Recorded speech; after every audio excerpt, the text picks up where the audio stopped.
My channel. Today I'm going to show you how you can change team name using in-game editor in Football Manager Mobile 2024. So this is the real name fix for your team. Before we start, I made this video is for beginner new into this game, still confusing how you can make a tactic like this, or how you can manage your club and its finance and also motivate your player.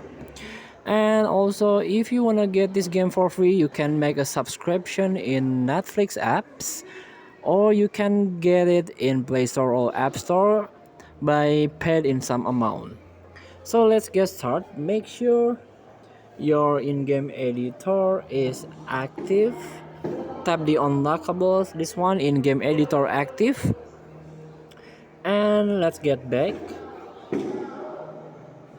Tap the first team, and this one, tap the edit button and this team name. You can edit in this option, Manchester United for example.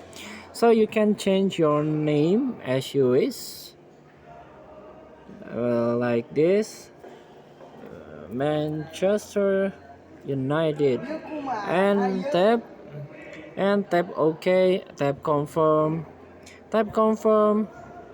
and done. So thank you for watching. Don't forget to comment, like, and subscribe, and so click thanks button below. Enjoy the game.